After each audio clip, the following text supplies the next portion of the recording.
ಓಂ ಸದ್ಗುರು ಶ್ರೀ ಶುದ್ಧ ಬ್ರಹ್ಮಣೇ ನಮಃ.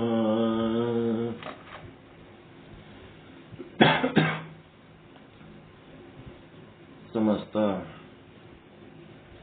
ಶುದ್ಧ ಬ್ರಹ್ಮ ಸ್ವರೂಪರಲ್ಲಿ ಅನಂತ ಅನಂತ ಪ್ರಣಾಮಗಳು.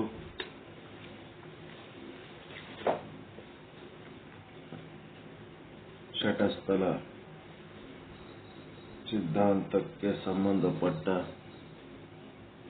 ಸ್ಥಳಕಟ್ಟುಗಳ ವಚನಗಳ ಪೈಕಿ ಚಿನ್ಮಯ ಜ್ಞಾನಿ ಚನ್ನಬಸವೇಶ್ವರರ ವಚನಗಳನ್ನು ಆಯ್ಕೆ ಮಾಡಿಕೊಂಡಿದ್ದೇವೆ. ಅದರಲ್ಲಿ ಪ್ರಸಾದಿಯ ಜಂಗಮಲಿಂಗ ಸ್ಥಳ. ಈ ಪ್ರಸಾದಿಯ ಜಂಗಮಲಿಂಗ ಸ್ಥಳದಲ್ಲಿ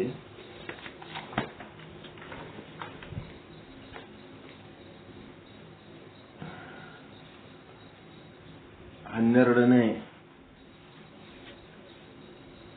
ವಚನ. ಸುಳಿವ ಜಂಗಮವು ಕಾಲಿಲ್ಲದೆ ಸುಳಿಯಬೇಕು. ಸುಳಿವ ಜಂಗಮ ಕಾಲಿಲ್ಲದೆ ಸುಳಿಯಬೇಕು. ಜಂಗಮ ಜಗದೋದ್ಧಾರಕ. ಆತ ಸುಳಿಯುವುದೇ ಅವನ ಕೆಲಸ. ಗುರುನು ಕೂಡ ಜಗದೋದ್ಧಾರಕ. ಆತರ ಸುಳಿಯೋದಿಲ್ಲ. ಲ್ಯಾಂಡ್ ಫೋನ್ ಇದ್ದಂಗ ಒಂದು ಜಾಗದಾಗ ಇರ್ತಾನ. ಆದ್ರ ಜಂಗಮ ಸುಳಿತಾನಂದ್ರ ಅಡ್ಡಾಡ್ತಾನ. ಅಡ್ಡಾಡುವ ಗುರುವೇ ಜಂಗಮ. ಒಂದು ಕಡೆ ಕುಳಿತು ಜಂಗಮನೇ ಗುರು. ಅರ್ಥ ಗೊತ್ತದಲ್ಲ ಗುರು ಮತ್ತು ಜಂಗಮಕ್ಕಿರೋ ವ್ಯತ್ಯಾಸ. ಒಂದ್ ಕಡೆ ಮಠದಾಗ, ಆಶ್ರಮದಾಗ, ಪೀಠದಾಗ ಎಲ್ಲೋ ಒಂದ್ ಕಡೆ ಕುಂತು ಉಪದೇಶ ಮಾಡೋ ಗುರು ಅಂದ್ರೇನು, ಜಂಗಮ ಅಂದ್ರೇನು, ಜ್ಞಾನ ಲಿಂಗ ಅಂದ್ರೇನು ಎಲ್ಲಾನು ಅರಿವೇ ಜ್ಞಾನದ ಕೆಲಸ.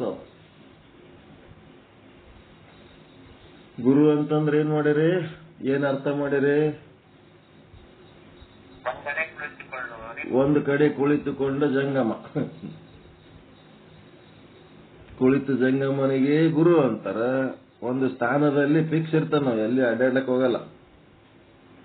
ಮತ್ತ ಒಂದೇ ಕಡೆ ಕುಂತರ ಈ ಜಗತ್ತಿನ ಎರಡು ರೀತಿ ಜನ ಅದಾರ. ಗುರುಗಳ ಹತ್ರ ಎಷ್ಟೇ ಕೆಲಸ ಇರಲಿ, ಎಷ್ಟೇ ಒತ್ತಡ ಇರಲಿ, ಅವರ ಎಲ್ಲ ಕೆಲಸಗಳಲ್ಲಿ ಗುರುದರ್ಶನ ಅನ್ನೋದು ಅವ್ರ ಪಟ್ಟಿ ಒಳಗೆ ಒಂದು ಇಟ್ಕೊಂಡು, ಕೆಲಸದ ಪಟ್ಟಿ ಒಳಗೆ ಇಟ್ಕೊಂಡು ಗುರುದರ್ಶನಕ್ಕೆ ಅವ್ರ ಮಹತ್ವ ಕೊಟ್ಟು ಬರ್ತಿರ್ತಾರೆ. ಇನ್ನು ಕೆಲವು ಜನ ಏನದಾರ, ಗುರುವಿನ ಬಳಿಗೆ ಹೋಗ್ಲಕ್ಕ ಆಗಂಗಿಲ್ಲ. ಅವ್ರ ಬಲ್ಲಿ ಪಟ್ಟಿ, ಅವ್ರ ಪಟ್ಟ್ಯಾಗ ಗುರುವಿನ ದರ್ಶನನೇ ಇಲ್ಲ. ಅಲ್ಲಿ ಸುಮ್ಮ ತಮ್ಮ ಮಾಡ್ಕೊಂಡು ಉಣ್ತಾ ಇರ್ತಾರ. ಆದ್ರ ಗುರುಗಳು ಅವ್ರ ಹತ್ರ ಹೋದಾಗ ಏನೆಲ್ಲ ಮಾಡ್ತಾರ, ಆದ್ರ ಅವ್ರೆಂದು ಗುರುಗಳ ಬಳಿ ಬರಲ್ಲ. ಅಂಥದೊಂದು ಜನ ಅದಾರ. ಅಂತ ಜನರ ಸಲುವಾಗಿ ಆ ಗುರುನೇ ಚಲಿಸಿ ಜಂಗಮನಾಗಿ ಅಂತ ಭಕ್ತರಲ್ಲಿ ಹೋಗ್ತಾನ. ಗುರು ಹೆಂಗ ಒಂದು ಜಾಗದಾಗ ಕೂತಿರ್ತಾನ, ಭಕ್ತನು ಒಂದ್ ಕಡೆ ಕೂತಿರ್ತಾನ. ಅವ ಒಂದೇ ಕಡೆ ಕೂತು ತನ್ನ ಕೆಲಸ ಮಾಡ್ತಿರ್ತಾನ. ಆದ್ರೆ ಗುರುವಿನ ಬಳಿ ಬರ್ಲಕ್ಕಾಗಲ್ಲ ಅವನಿಗೆ. ಇದು ಬಹಳ ಮಜಾ ಅದ. ಗುರುಗಳ ಬಳಿ ಅವನಿಗೆ ಬರ್ಲಕ್ಕಾಗಲ್ಲ. ಅವ ಮಾಡೋ ಕೆಲಸದ ಪಟ್ಟಿ ಒಳಗ ಲೀಸ್ಟ್ನಾಗ ಗುರುವಿನ ದರ್ಶನ ಇರಂಗಿಲ್ಲ. ಆದ್ರೆ ಗುರುಗಳು ಅಕಸ್ಮಾತ್ ಅವ್ರ ಹತ್ರ ಹೋದ್ರಂತಂದ್ರ ಅವನ್ ಏನೆಲ್ಲ ಉಪಚಾರ ಮಾಡ್ತಾನ. ನೀವು ಬಂದಾಗ ಏನಾದ್ರು ಮಾಡ್ಬೋದು ಹೊರತು ನಮ್ಮದು ಬಿಟ್ಟು ನಿಂಬಲ್ಲಿ ಬರ್ಲಕ್ಕಾಗಲ್ಲ. ಗುರು ಆದವನು ಸಹಿತ ನೀವು ಬಂದ್ರೆ ಏನಾರ ಮಾಡ್ಬೋದು ಹೊರತು ನಮ್ಮನ್ನು ಬಿಟ್ಟು, ನಮ್ಮ ಜಾಗ ಬಿಟ್ಟು ಅಳ್ಳಾಡ್ಲಕ್ಕಾಗಲ್ಲ. ಈ ಗುರು ಶಿಷ್ಯ. ಇವರಿಬ್ರು ಗುರು ಶಿಷ್ಯರು ಇಂಥವ್ರು ಇರ್ತಾರೆ. ಏನ್ ಮಾಡ್ಬೇಕು ಹಿಂಗಿದ್ದಾಗ?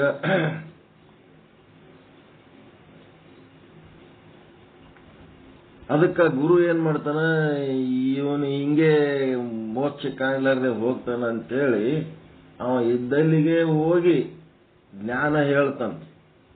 ಇದ್ದಲ್ಲಿಗೆ ಹೋಗಿ ಜ್ಞಾನ ಹೇಳಿದ್ರ ಏನಾಗ್ತದ? ಅವ ಇದ್ದಲ್ಲಿ ಹೋಗಿ ಜ್ಞಾನ ಹೇಳಿದ್ರ ಗುರು ಏನಾಗಿರ್ತಾನ? ಚಲಿಸಿ ಬಂದ ಗುರು ಜಂಗಮನಾಗಿರ್ತಾನ. ಆ ಜಂಗಮ ಸೇವೆ ಮಾಡುವವ ಏನಾಗಿರ್ತಾನ? ಆ ಜಂಗಮನ ಸೇವೆ ಮಾಡುವವ ಭಕ್ತನಾಗಿರ್ತಾನ. ಅಲ್ಲಿ ಭಕ್ತನ ಜವಾಬ್ದಾರಿ ಏನು? ಗುರುವಿನ ಅವಶ್ಯಕತೆಗಳನ್ನ ಪೂರೈಸೋದು ಭಕ್ತನ ಜವಾಬ್ದಾರಿ. ಯಾಕಂದ್ರ ಅವನ ಜಾಗದಾಗ ಇವ ಹೋಗಿರ್ತಾನ. ಗುರು ಇವ ಜಂಗಮ ಏನ್ ಹೋಗಿರ್ತಾನಲ್ಲ, ಆ ಭಕ್ತನ ಜಾಗಕ್ಕೆ ಹೋಗಿರ್ತಾನಲ್ಲ. ಹಿಂಗಾಗಿ ಆ ಭಕ್ತನ ಜವಾಬ್ದಾರಿಯನ್ನು ಗುರುವಿನ ಅವಶ್ಯಕತೆಗಳು ಪೂರೈಸಬೇಕು. ಆ ಅವಶ್ಯಕತೆಗಳು ಪೂರೈಸಿದಾಗ ಅವ ಭಕ್ತ ಅನಿಸ್ಕೊತಾನ, ಇವ ಜಂಗಮ ಅನಿಸ್ಕೊತಾನ. ಮತ್ತ ಗುರುವಿನ ಬಳಿ ಬಂದ ಹೊತ್ನಾಗ ಭಕ್ತ ಜಂಗಮ ಅಂತಂದ್ರ ಭಕ್ತನ ಮನೆಯೊಳಗೆ ನಡೆಯೋ ಉಪಚಾರಗಳು ಇದು ತಿಳ್ಕೊಂಡ್ಬಿಡ್ರಿ ನೀವು. ಭಕ್ತರ ಮನೆಗೆ ಹೋದಾಗ ಅವ್ರ ಗುರುಗಳೇ ಜಂಗಮರಾಗಿರ್ತಾರ, ಶಿಷ್ಯನೇ ಭಕ್ತನಾಗಿರ್ತಾನ. ಬೇರೆ ಇಲ್ಲವೇ ಇಲ್ಲ ಅಲ್ಲಿ. ಮತ್ತ ಅಲ್ಲಿ ಜವಾಬ್ದಾರಿ, ಉಪಚಾರದ ಜವಾಬ್ದಾರಿ ಯಾರಿಗೆ? ಭಕ್ತನ ಮೇಲೆ ಇರ್ತದೆ. ಯಾವಾಗ ಮಠಕ್ಕೆ ಬರ್ತಾರ, ಅವ್ರಿದ್ದ ಜಾಗದಾಗ ಬರ್ತಾರಲ್ಲ, ಅವ್ರಿರೋ ಜಾಗದಾಗ ಆಶ್ರಮಕ್ಕ, ಪೀಠಕ್ಕ, ಮಠಕ್ಕ ಬರ್ತಾರಲ್ಲ, ಬಂದಾಗ ಇಲ್ಲಿ ಇವರು ಗುರುಗಳಾಗಿರ್ತಾರ. ಅವ ಚಲಿಸಿ ಬಂದ ಭಕ್ತ ಏನಾಗಿರ್ತಾನ? ಚಲಿಸಿ ಬಂದ ಭಕ್ತ ಏನಾಗ್ತಾನ? ಚಲಿಸಿ ಬಂದ ಗುರು ಜಂಗಮನಾಗಿರ್ತಾನ. ಈ ಗುರುಗಳ ಬಳಿ ಚಲಿಸಿ ಬಂದ ಭಕ್ತ ಏನಾಗಿರ್ತಾನ? ಶಿಷ್ಯನಾಗಿರ್ತಾನ. ಗುರು ಶಿಷ್ಯ. ಗುರುಗಳ ಬಳಿ ಹೋಗ್ಬೇಕಾದ್ರೆ ಶಿಷ್ಯರಾಗಿ ಹೋಗ್ಬೇಕು, ಭಕ್ತರ ಬಳಿ ಹೋಗ್ಬೇಕಾದ್ರೆ ಜಂಗಮರಾಗಿ ಹೋಗ್ಬೇಕು. ಈ ಶಬ್ದಗಳು ಚಂದ ತಿಳ್ಕೋಬೇಕು. ಏನಾಗಿರ್ತಾನೀಗ? ಗುರುಗಳ ಬಳಿ ಬಂದ ಭಕ್ತ ಶಿಷ್ಯ ಅನ್ಸ್ಕೊತಾನ. ಗುರು ಶಿಷ್ಯ. ಇಲ್ಲಿ ಗುರು ಶಿಷ್ಯರಾಗಿ ಗುರುವಿನ ಸ್ಥಾನದಾಗ ಏನು ಉಪಚಾರ ನಡೀತದ, ಈ ಉಪಚಾರಕ್ಕ ಜವಾಬ್ದಾರಿ ಯಾರಂದ್ರೆ ಗುರುಗಳು. ಅವ್ರು ಬಂದಾಗ ಅವ್ರ ಯೋಗಕ್ಷೇಮವನ್ನ, ಶಿಷ್ಯರ ಯೋಗಕ್ಷೇಮವನ್ನ ಚೆನ್ನಾಗಿ ನೋಡಿ ಅವರಿಗೆ ಸಂತೋಷಪಡಿಸಿ ಕಳಿಸುವುದು ಗುರುಗಳ ಜವಾಬ್ದಾರಿ. ಯಾಕಂದ್ರೆ ಅವ್ರ ಸ್ಥಾನ, ಮನಿ ಎಲ್ಲ ಬಿಟ್ಟು ಗುರುಗಳ ಬಳಿ ಬಂದಿರ್ತಾರೆ ಕಷ್ಟಪಟ್ಟು. ಎಲ್ಲೆಲ್ಲೋ ಅವ್ರ ಮನಿ, ಮಠ, ಜವಾಬ್ದಾರಿಗಳು ಏನೆಲ್ಲ ಇರ್ತಾವ ಅಂಥದ್ದು ಬಿಟ್ಟು ಅವ್ರು ಬಂದಿರ್ತಾರ. ಅವ್ರ ಬಗ್ಗೆ 100% ಅವ್ರ ಮನಸ್ಸಿಗೆ ಶಾಂತಿ, ನೆಮ್ಮದಿ, ಆನಂದ ಉಂಟಾಗುವ ರೀತಿಯಲ್ಲಿ ಗುರುಗಳು ಅವ್ರದ್ದು ಕಾಳಜಿ ಮಾಡಬೇಕು. ಈಗಿನ ಗುರುಗಳೆಲ್ಲ ಹೆಂಗದಾರ? 101 ಕೊಟ್ರ ಅಲ್ಲೇ ಕುಂದಿರ್ಸಿ ಕಲ್ಸಕ್ರಿ ಕೊಟ್ಟು ಕಳಿಸ್ತಾರ. 1001 ಕೊಟ್ರ ಬಾಳೆಹಣ್ಣು ಕೊಡ್ತಾರ.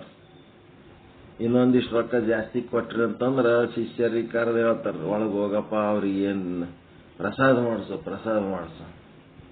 ಇನ್ನ ಒಂದಿಟ್ಟು ಹೆಚ್ಚಿಗೆ ರೊಕ್ಕ ಕೊಟ್ರ ಅಂತಂದ್ರ ಅವ್ರಿಗೊಂದು ರೂಮ್ ಒಳಗೆ ಕುಂದಿರ್ಸಿ ಸ್ವಲ್ಪ ಅಡಿಗೆ ಮಾಡ್ತಾರ. ತಡೀರಿ, ಉಂಡು ಹೋಗಕತ್ರಿ. ಮುಖ ನೋಡಿ ನೋಡಿ ಮಾಡಂತ ಭಕ್ತರು, ಮುಖ ನೋಡಿ ನೋಡಿ ಮಾಡಂತ ಗುರುಗಳು ಎಲ್ಲ ಇಂಥವ್ರು ತಯಾರಾಗಿಬಿಟ್ಟಾರಿ. ಯಾರು ಬರ್ಲಿ ಒಂದೇ ತರ ಇರಬೇಕು. ಇದು ಒಂದು ಕಲ್ಕೊಂಡ್ಬಿಡ್ರಿ. ಯಾವ ಗುರುಗಳೇ ಬರ್ಲಿ, ಅವರು ಶ್ರೀಮಂತರು ಇರ್ಬೋದು, ಬಡವರು ಇರ್ಬೋದು, ಮತ್ತೆ ಯಾವ ಶಿಷ್ಯರೇ ಅಂತವರೇ ಬರ್ಲಿ, ಒಂದೇ ತರ ಉಪಚಾರ ಇರ್ಬೇಕು. ಅದಕ್ಕೆ ಅರಿವಿನ ಉಪಚಾರ ಅಂತಾರ. ಉಳಿದು ಎಲ್ಲ ಮಾರಿ ನೋಡಿ, ಕದೇನ ಕುಂಡಿ ನೋಡಿ ಮಣಿ ಹಾಕ್ತಾರತ್ತಲ್ಲ, ಹಂಗ ಹಾಕಿದ್ರು ಅಂತಂದ್ರ ಅವು ಯಾವ ಅರಿವಿಗೆ ಸಂಬಂಧ ಇಲ್ಲದು. ಅವೆಲ್ಲ ಬರೇ ರೊಕ್ಕಕ್ಕೆ ಸಂಬಂಧಪಟ್ಟವ್ರು. ಅವ್ರಷ್ಟೇ ರೊಕ್ಕದ ಭಕ್ತರು. ರೊಕ್ಕ ಕೊಟ್ಟಕ್ಕೆ ಹೆಸರಾಗವ್ರು. ರೊಕ್ಕ ತಗೊಂಡು ಅವರಿಗೆ ಉಪಚಾರ ಮಾಡೋರು ಅವ್ರು ಯಾರು ಅರಿವಿನ ಭಕ್ತರಲ್ಲ. ಉಪಚಾರ ಒಂದೇ ತರ ಇರ್ಬೇಕು, ಏಕೋಪಚಾರ. ಅದಕ್ಕೆ ಸುಳಿಯುವ ಜಂಗಮ ಕಾಲಿಲ್ಲದೆ ಸುಳಿಯಬೇಕು, ಮಾಡುವ ಭಕ್ತ ಕೈ ಇಲ್ಲದೆ ಮಾಡಬೇಕು. ಸುಳಿಯುವ ಜಂಗಮ ಕಾಲಿಲ್ಲದೆ ಸುಳಿಯಬೇಕು, ಮಾಡುವ ಭಕ್ತ ಕೈ ಇಲ್ಲದೆ ಮಾಡಬೇಕು ಅಂತಂದ್ರೆ ಏನು? ಜಂಗಮ ಭಕ್ತನ ಉದ್ಧಾರ ಮನಸಾರೆ ಮಾಡಬೇಕು, ಮನಸಾರೆ ಜ್ಞಾನ ಹೇಳಬೇಕು, ಮನಸಾರೆ ಅವರಿಗೆ ಒಂದು ಕಲ್ಯಾಣ ಬಯಸಬೇಕು. ಭಕ್ತನಾದರೂ ಸಹಿತ ಗುರುಗಳಿಗೆ ಮನಸಾರೆ ತಾನು ಮನ ಧನ ಸಮಯವನ್ನ ಮನಸಾರೆ ತ್ಯಾಗ ಮಾಡಿ ಕೊಡಬೇಕು. ಕೈ ಇಲ್ಲದೆ ಮಾಡೋದಂತಂದ್ರ ನೋಡಿ ನೋಡಿ ಕೊಡೋದು, ಲೆಕ್ಕ ಹಾಕೋದು, ಮತ್ತೇನ್ ಮಾಡೋದು, ಒಂದು ಕೊಟ್ಟು ಎರಡು ತೆಕ್ಕೋಬೇಕನ್ನೋದು, ಇಂಥವೆಲ್ಲ ಏನದವಲ್ಲ ಈ ಬುದ್ಧಿಗಳು ಇರಬಾರ್ದು. ಕೈ ಇಲ್ಲದೆ ಮಾಡ್ಬೇಕಂತಂದ್ರೇನು, ಅಲ್ಲಿ ತನಗೆ ತಾನೇ ಕೊಟ್ಕೊಂಡಿನಿ ಅನ್ನೋದು ಬರಬೇಕು. ಅವ ಭಕ್ತ ಆದರೂ ಜಂಗಮ ಆದರೂ ಸಹಿತ ತನ್ನ ಮನ್ಯಾಗ ಎಷ್ಟು ಆನಂದದನ, ಆ ಭಕ್ತನ ಮನ್ಯಾಗ ಸಹಿತ ಅವನು ಅಷ್ಟೇ ಆನಂದವಾಗಿರ್ಬೇಕು. ಇದು ಭಕ್ತರ ಮನಿ, ಅದು ನನ್ನ ಮನಿ ಅಂತ ಹೇಳಕ್ಕೆ ಅವನಿಗೇನು ವ್ಯತ್ಯಾಸ ಇರಬಾರ್ದು. ಕಾಲಿಲ್ಲದೆ ಅಂತಂದ್ರೆ ಏನು, ಈಗ ಯಾರ ಮನಿಗಾರ ಹೋದ್ರೆ ಅಂದ್ರೆ ಒಳ್ಳೆ ಊರಿಗೆ ಗೊತ್ತೀವಿ, ಮನಿಗೆ ಗೊತ್ತೀವಿ. ಎಲ್ಲಿ ಆ ಮನಿನೂ ಅದೇ, ಈ ಮನಿನೂ ಅದೇ, ಎರಡೂ ಮನಿನೇ ಇರ್ತಾವ. ಯಾಕಿನ್ನು ಮನಿ ಅಲ್ಲೇನಂತ ಕೇಳ್ತಾರ. ಅವಸರ ಮಾಡಿ ವಾಪಸ್ ಹೋಗೋದು, ಬರೇ ಆ ಕಡೆ ಹೋಗೋ ಲಕ್ಷ್ಯ ಇಟ್ಕೊಂಡ್ಕೆ ಇಲ್ಲಿ ಬಂದಿರೋದು, ಹಿಂಗೆಲ್ಲ ಇರಬಾರ್ದು. ಎಲ್ಲಿ ಹೋಗಿರ್ತಾರ ಅಲ್ಲಿ 1 ತಾಸು 2 ತಾಸು 1 ದಿನ 2 ದಿನ ಆರಾಮ ಇರ್ಬೇಕು. ಸಮಯ ಚಂದ ತನ್ನ ಮನೆಯಾಗ ಇದ್ದಂಗೆ ಇರ್ಬೇಕು.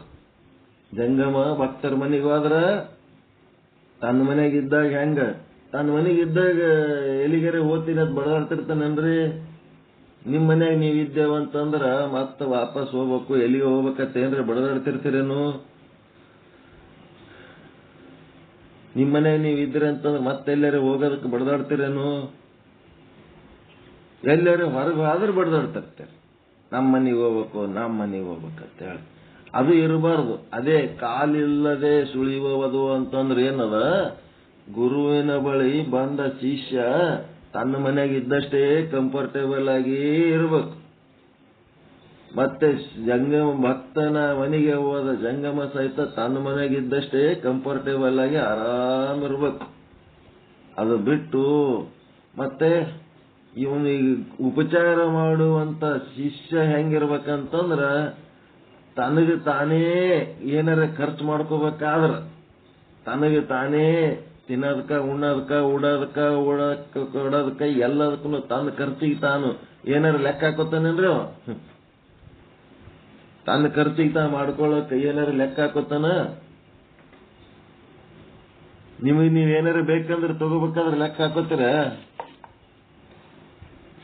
ನಿಮ್ ಖಾಯಸ್ ಪೂರೈಸ್ಕೋಬೇಕಾದ್ರೆ ಏನ್ ಬೇಕಾದಲ್ಲಿ ಮಾಡ್ಕೋತೀರ ಇಲ್ಲ ಖರ್ಚು ಮಾಡಿ?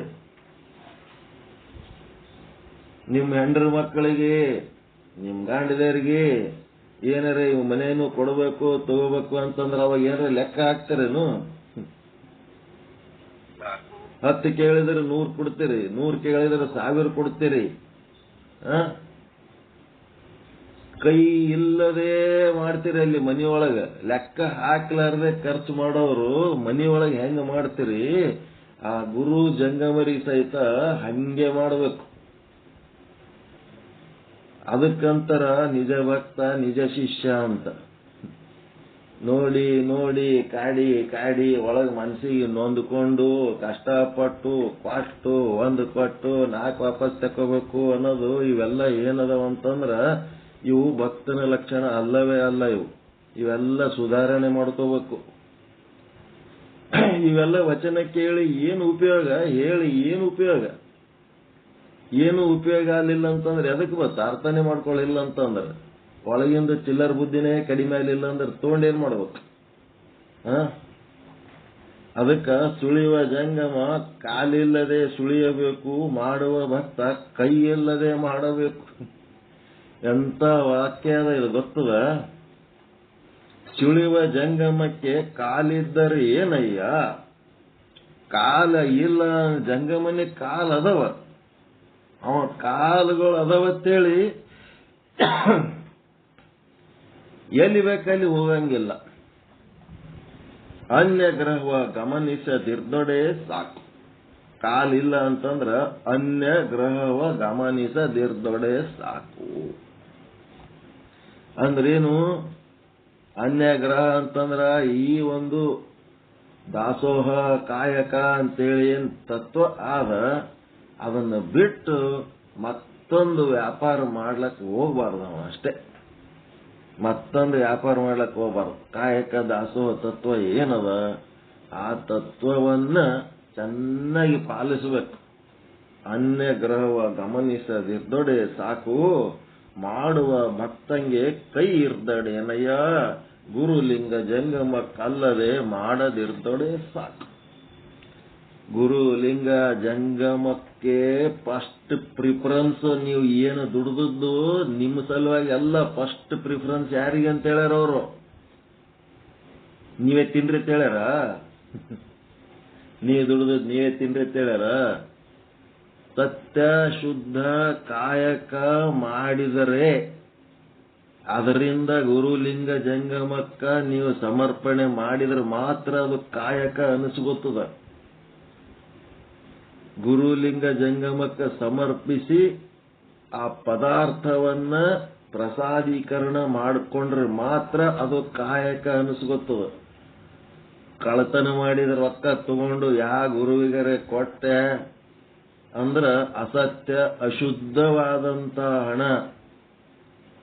ಅದು ನೀವು ಸತ್ಯ ಶುದ್ಧ ಇದ್ರೂ ಸಹಿತ ನಿಮ್ಮ ಮನಸ್ಸು ಚಲೋ ಇರಲಿಲ್ಲ, ಕೊಡ ಮನಸ್ಸು ಸರಿ ಇರಲಿಲ್ಲ ಅಂತಂದ್ರೆ ಅದು ಕಾಯಕ ಅನಿಸ್ಕೊಳ್ಳಂಗೆ ಇಲ್ಲ. ಮನಸಾರೆ ನಿಮ್ ಖರ್ಚಿಗೆ ನೀವ್ ಹೆಂಗ್ ಮಾಡ್ಕೋತೀರಿ, ನಿಮ್ಮ ಮನೆಯವ್ರಿಗೆ ಹೆಂಗ್ ಖರ್ಚು ಮಾಡ್ತೀರಿ, ಹಂಗೆ ಮನಸಾರೆ ಕೊಟ್ರೆ ಅದು ಕಾಯಕ ಅನಿಸ್ಕೊತ. ಮತ್ತೆ ದಾಸೋಹ ಮಾಡ್ಲಿಲ್ಲ ಅಂತಂದ್ರೆ ಕಾಯಕ ಅನಿಸ್ಕೊಳ್ಳಂಗಿಲ್ಲ. ಸತ್ಯ ಶುದ್ಧ ಕಾಯಕ ಇದು ಚಂದ ತಿಳ್ಕೊಳ್ರಿ. ಭಕ್ತ ಜಂಗಮ ಗುರು ಶಿಷ್ಯ ಹೆಂಗ್ ತಿಳ್ಕೊಂಡಿರಲ್ಲ ಹಂಗಿದು ಕಾಯಕ ಮತ್ತು ದಾಸೋಹ ಅಂದ್ರೆ ಇದು ಬದುಕಿನ ವ್ಯವಹಾರ. ಹೆಂಗಿರ್ಬೇಕು ಅಂತಂದ್ರ ಸತ್ಯ ಶುದ್ಧ ಕಾಯಕ ಮಾಡಿದ್ರೆ ಮಾತ್ರ ಅದರಿಂದ ನೀವು ಮಾಡಿದ ಸತ್ಕಾರ್ಯ ದಾಸೋಹ ಅನಿಸ್ಕೊತದ. ಗುರುಲಿಂಗ ಜಂಗಮರಿಗೆ ಸಮರ್ಪಿಸಿದ್ದು ದಾಸೋಹ ಅನಿಸ್ಕೊತದ. ಮತ್ತೆ ಗುರುಲಿಂಗ ಜಂಗಮರಿಗೆ ಸಮರ್ಪಿಸಲಾರದೆ ನೀವು ದುಡ್ದದ್ದು ನೀವೇ ತಿನ್ನಬೇಕು ಅಂತೇಳಿ ಜಿಬುಕತನ ಜಿಪುಣತನ ಮಾಡಿ ಮಾಡಿ ತಿಂತಿರಲ್ಲ, ಅದಕ್ಕೆ ಕಾಯಕ ಅನಿಸ್ಕೊಳ್ಳಂಗಿಲ್ಲ. ಇದು ದಾಸೋಹ ಅನಿಸ್ಕೊಳ್ಳಂಗಿಲ್ಲ. ನೀವು ಮಾಡಿದ ಕಾಯಕ ಅದು ಕಾಯಕ ಅನಿಸ್ಕೋಬೇಕಾದ್ರೆ ಏನಾಗ್ಬೇಕು ಹೇಳ್ರಿ? ಚಂದ ತಿಳ್ಕೊಳ್ರಿ. ಕಾಯಕ ಅನಿಸ್ಕೋಬೇಕಾದ್ರೆ ಏನ್ ಮಾಡ್ಬೇಕು? ಕಾಯಕ ಯಾವಾಗ ಕಾಯಕ ಅನಿಸ್ಕೊತದ? ನೀವು ದುಡಿದು ತಂದ ದ್ರವ್ಯವನ್ನ ಮನಸಾರೆ ಕೈ ಇಲ್ಲದೆ ಅಂದ್ರ ಮನಸಾರೆ ಗುರುಲಿಂಗ ಜಂಗಮಕ್ಕೆ ಸಮರ್ಪಿಸಿ ಆಮೇಲೆ ಅವ್ರು ಒಕ್ಕುದ ಅಂದ್ರೆ ಅವ್ರು ಏನ್ ತಗೋಬೇಕು ತಗೊಂಡು ಮಿಕ್ಕುದ ಅಂತಂದ್ರ ಉಳಿದದ್ದು ತಾವು ತಗೊಂಡ್ರೆ ಏನಾಗ್ತದ? ಪ್ರಸಾದೀಕರಣ ಆಗ್ತದ. ಪದಾರ್ಥ ಹೋಗಿ ಪ್ರಸಾದೀಕರಣ ಆಗ್ತದ. ನೀವು ದುಡಿದ ದ್ರವ್ಯವನ್ನ ಗುರು ಜಂಗಮರ ಮುಂದ ನಂದು ಇಟ್ಟು ಬಂದದ್ರಿ, ಈ ತಿಂಗಳ ಪಗಾರ ಇಟ್ಟದ ಅಂತ ಹೇಳಕ್ಕೆ ಗುರುಮುಗಳ ಮುಂದೆ ಇಟ್ಟು ಕೂಡ್ಲೇನೆ ಆಯ್ತು ಬೇಷ್ ಆಯ್ತಪ್ಪ ಎಲ್ಲ ತಗೊಂಡೋಗ್ತಾನೆ ನಾವು ಗುರು ಜಂಗಮ ಎಲ್ಲ ಹೊತ್ಕೊಂಡು ಹೋಗ್ತಾನೇನ್ರಿ?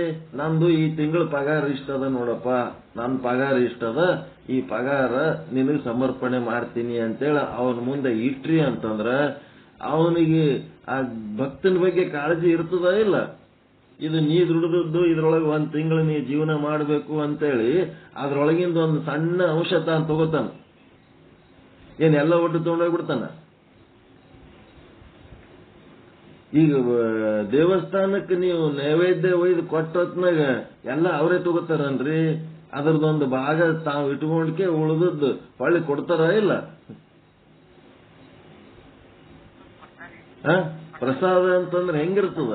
ಎಲ್ಲ ನಿಮ್ಮದು ನಿಮ್ಗೆ ಕೊಡ್ತಾರ, ಅದರದೊಂದು ಅಂಶ ಕೊಡಬೇಕು ಅನ್ನಂತ ಗುಣ, ದಾನ ಮಾಡಬೇಕು, ದಾಸೋಹ ಮಾಡಬೇಕು ಅನ್ನಂತ ಗುಣ ಕಲಿಸೋದ್ರ ಸಲುವಾಗಿ ಅಲ್ಲಿ ನೈವೇದ್ಯ ಮಾಡಿಸ್ತಾರೆ.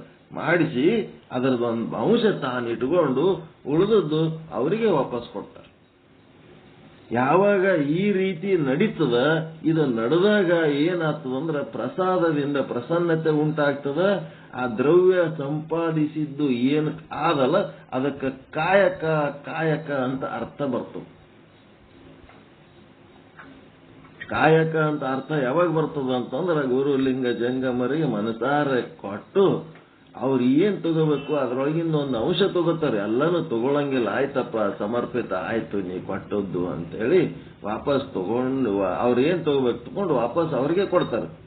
1 ಡಜನ್ ಬಾಳೆಹಣ್ಣು ಕೊಟ್ರಿ ಅಂದ್ರೆ ಅದ್ರಾಗ 1 ಬಾಳೆಹಣ್ಣು ತಗೊಂಡು ಉಳಿದದ್ದು 11 ಬಾಳೆಹಣ್ಣು ನಿಮಗೆ ಹಂಚ್ತಾರೆ. ಅವ್ರೇನ್ ತಾವು ತಿಂತಾರೆ ತಗೊಂಡು. ಆ ರೀತಿ ತಗೊಂಡು ಒಳಗೆ ಹಾಕೊಳ್ಳೋ ಜಂಗಮನೆ ಅಲ್ಲ, ಅದು ಪದ್ಧತಿ ಅಲ್ಲ. ಒಳ್ಳೆ ಅವರಿಗೆ ಕೊಡೋದಿರ್ತದೆ.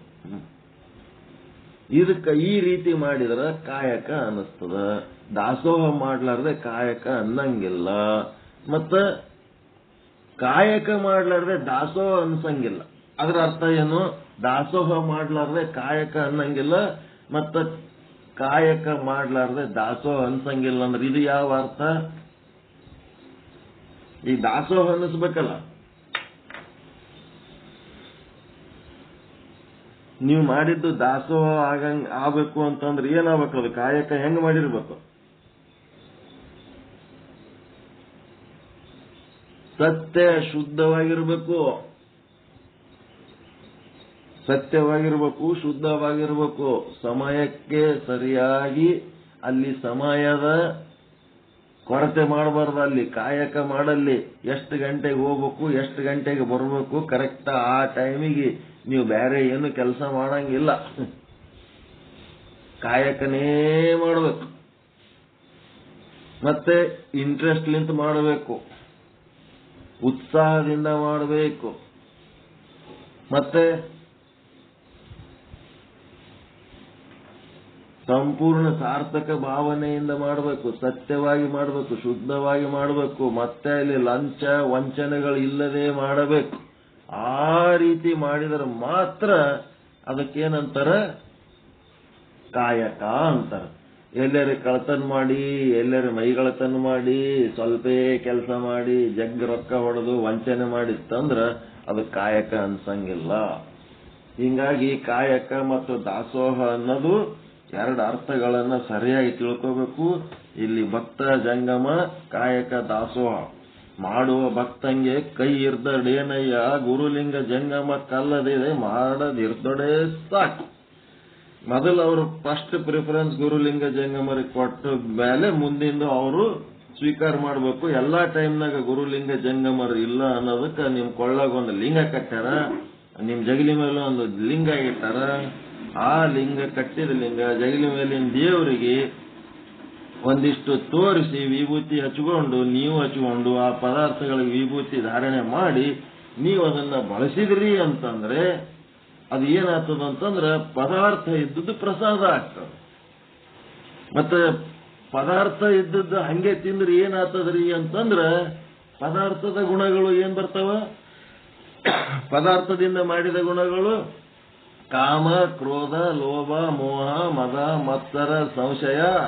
ಈ ಚಿಲ್ಲರ್ ಗುಣಗಳೇನದಾವ, ಈ ಚಿಲ್ಲರ್ ಬುದ್ಧಿನೇ ಇರ್ತದ ಒಳಗ. ಪದಾರ್ಥವನ್ನ ಸ್ವೀಕಾರ ಮಾಡಿದವರಿಗೆ, ಯಾರಿಗೆ ಪ್ರಸಾದ ಸ್ವೀಕಾರ ಮಾಡ್ತಾರ ಅವ್ರಿಗೆ ಏನ್ ಬರ್ತದ? ಜ್ಞಾನ, ಭಕ್ತಿ, ವೈರಾಗ್ಯ, ಸದ್ಭಾವ, ಸುಜ್ಞಾನ, ಸತ್ಕ್ರಿಯೆ, ಸತ್ಚಿತ್ ಆನಂದ, ನಿತ್ಯ ಪರಿಪೂರ್ಣ, ಆತನ ಅರ್ಥ, ಆತನ ಸ್ವರೂಪ, ಅವೆಲ್ಲ ಓಷ್ಟು ಯಾರಿಗೆ ಬರ್ತಾವ?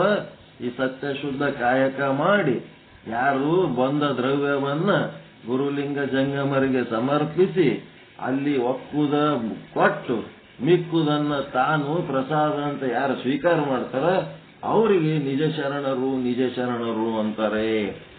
ಈ ರೀತಿ ಜಂಗಮಸ್ಯ ಗಮನಂ ನಾಸ್ತಿ ಭಕ್ತಸ್ಯ ಗೃಹಮಾಚರೇತ್ ಅನ್ಯ ಗೃಹಂ ಇಷ್ಟಂತಿ ತದ್ಗೋ ಮಾಂಸ ಭಕ್ಷತ ಅಂತೇಳಿ ಈ ದಾಸೋಹ ಕಾಯಕ ಮಾಡ್ಲಾರ್ದೆ ಮನಸಾರೆ ಮಾಡ್ಲಾರ್ದವ್ರು ಅವ್ರು ತಿನ್ನದ ಅನ್ನ ಅಲ್ಲ, ಅದು ಗೋಮಾಂಸ ತಿನ್ಲಕತ್ತಾರ ಅವರು ಅಂತ. ಗೋಮಾಂಸ ತಿಂತಾರಂತ ನೋಡ್ರಿ ಹೆಂಗ ಹೇಳ್ತಾರ, ತದ್ ಗೋಮಾಂಸ ಭಕ್ಷಯೇ.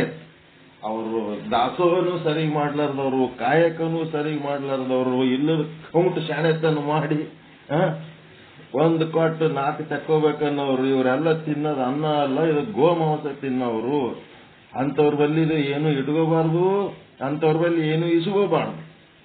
ಬೇಡಿದರೆ ಬೇಡುವುದು, ದಾನಿಯನ್ನು ಬೇಡುವುದು. ತನ್ನ ತಲೆಯೊಳಗಿನ ಏನನ್ನು ತಿಂಬುವ ಹೀನನಂ ಬೇಡಿದಡೆ ತಾನೇನೇ ನೀವ ಸರ್ವಜ್ಞ ಅಂತೇಳಿ. ಇದೀಗ ಜಂಗಮ ಸ್ಥಳದ ಲಕ್ಷಣ ಇದೇನದ, ಈ ರೀತಿ ಇರೋದು ಜಂಗಮ ಸ್ಥಳದ ಲಕ್ಷಣ. ಸತ್ಪಾತ್ರ ದಾತೃ ವಿತ್ತಸ್ಯ ತದ್ಧನಂ ಸಾಧನಂ. ಸತ್ಪಾತ್ರಕ್ಕೆ ನೀವೇನು ದಾನ ಧರ್ಮ ಮಾಡ್ತೀರಿ ಅದೇನದ, ಅದು ಧರ್ಮ ಸಾಧನೆ ಆಗ್ತದ. ಸಾಧನಂ ಸುಖಂ. ಅಪಾತ್ರ ದಾತೃ ಭೋಕ್ತಸ್ಯ ತದ್ಧನಂ ಅಸುಖಂ ಭವೇತ್. ಅಪಾತ್ರ ದಾನ ಮಾಡ್ಲಕ್ ಬೇಕಾದಷ್ಟು ಸತ್ಕಾರ್ಯಗಳು ಇದ್ದಾಗೂ ಸಹಿತ ಬರೀ ತನ್ನ ಸಂಸಾರ, ತನ್ನ ಮನಿ, ತನ್ನ ಚಟಕ್ಕೆ ಏನ್ ಬೇಕು ಅವೆಲ್ಲ ಮಾಡ್ಕೊಂಡು ತನ್ನ ಒಂದು ಖಯಾಲಿ ಒಳಗೆ ಇರೋನು ಏನದ ಅಪಾತ್ರ ಧಾನ್ಯ, ಅದರಿಂದ ಸುಖ ಆಗಂಗಿಲ್ಲ ಅಂತ ಹೇಳ್ತಾರ ಅವರು. ಅಸುಖಂ ತದ್ಧನಂ ಅಸುಖಂ ಭವೇತ್. ಇದು ಭಕ್ತನ ಲಕ್ಷಣ. ಈ ಸುವಿಧಾನದ ಹೊಲಬನರಿಯರು. ಈ ಸುವಿಧಾನ ಅಂತಂದ್ರೆ ಅರಿವು, ಜ್ಞಾನ. ಈ ಅರಿವಿನ ಹೊಲಬನರಿಯರು. ಧರ್ಮವ ಇವರೆತ್ತಬಲ್ಲರು. ಇವರೆಲ್ಲ ಯಾವ ಧರ್ಮ ಅರ್ಥ ಮಾಡ್ಕೊಂಡಿರ್ತಾರ, ದನಕಾಯವ್ರು ಇವ್ರಿಗೆ ಯಾವ ಅರ್ಥ ಆಗ್ತದ, ಇಂಥವ್ರು ಏನ್ ಹೇಳಿದ್ರು ಉಪಯೋಗ ಇಲ್ಲ ಅಂತ ಇವರೆಲ್ಲ ಧರ್ಮವನ್ನ ಎತ್ತಬಲ್ಲರು. ಭಕ್ತ ಜಂಗಮದ ನಿಲುವ ಧರ್ಮದ ಕೂಟ. ಇದು ಧರ್ಮದ ಕೂಟ, ಭಕ್ತ ಜಂಗಮದ ನಿಲುವು. ಸ್ವಾರ್ಥಿಗಳದೇನದ ಅಧರ್ಮದ ಕೂಟ. ನಮ್ಮ ಕೂಡಲ ಚನ್ನ ಸಂಗಯ್ಯನಲ್ಲಿ ಏಕಾರ್ಥವು. ಇದೇ ಸರ್ವಸಮ್ಮತವಾದ ನಿರ್ಣಯ. ನಮ್ಮ ಕೂಡಲ ಚನ್ನ ಸಂಗಮ ದೇವರು ಅಂತಂದ್ರ ನಮ್ಮ ಶರಣರ ಮಾರ್ಗದೊಳಗ ಭಕ್ತ ಜಂಗಮ ಇಬ್ರು ಒಂದೇ ಅಪ್ಪ. ಅವ್ರಿಬ್ರೊಳಗ ಭೇದ ಭಾವ ಇಲ್ಲ. ಅವನಿಗೆ ಕೊಡ್ತೀನಿ ಅನ್ನೋ ಗುಣ ಅವನಿಗಿಲ್ಲ, ತಗೋತೀನಿ ಅನ್ನೋ ಗುಣ ಇವನಿಗಿಲ್ಲ. ಇದು ಸರ್ವಸಮ್ಮತವಾದ ವಾದ, ಇದು ನಿರ್ಣಯ ಅಂತೇಳಿ ಅತ್ಯಂತ ಶ್ರೇಷ್ಠವಾದ ಉದ್ಧಾರದ ಹೆದ್ದಾರಿಯನ್ನ ತೋರಿಸಿದ್ದಾರೆ. 1 ನಿಮಿಷ ಬಂದೆ ಪದ್ಮ. ಅದಕ್ಕೆ ಇಂಥ ಒಂದು ಹೆದ್ದಾರಿ ತೋರಿಸಿದ್ದಾರೆ. ಇಂಥ ಹೆದ್ದಾರಿ ಒಳಗೆ ನಡೆದು ಉದ್ಧಾರ ಆಗಬೇಕು ಅನ್ನಂತ ಯಾರು ಸಂಕಲ್ಪ ಮಾಡ್ತೀರಿ ಅವ್ರು ಉದ್ಧಾರ ಆಗ್ತೀರಿ. ಯಾರು ಅದೇ ಬುದ್ಧಿ ಖರ್ಚು ಮಾಡ್ಕೊತೋತೀರಿ ಎಲ್ಲಿರ್ಬೇಕು ಅಲ್ಲೇ ಇರ್ತೀರಿ. ಎಲ್ಲರಿಗೂ ಒಳಿತಾಗಲಿ, ಎಲ್ಲರಿಗೂ ಶುಭವಾಗಲಿ. ಒಂದು 15-20 ನಿಮಿಷ ಬಿಟ್ಟು ಮತ್ತೆ ಬಂದು ನಾನು ಏನ್ ಮಾಡ್ತೀನಿ, ಈ ವಿಚಾರ ಸಾಗರ ತಗೋತೀನಿ. ಒಂದು 10-15 ನಿಮಿಷ ಬ್ರೇಕ್ ಬೇಕಷ್ಟೇ ನನಗೆ. ಒಳ್ಳೇದಾಗಲಿ.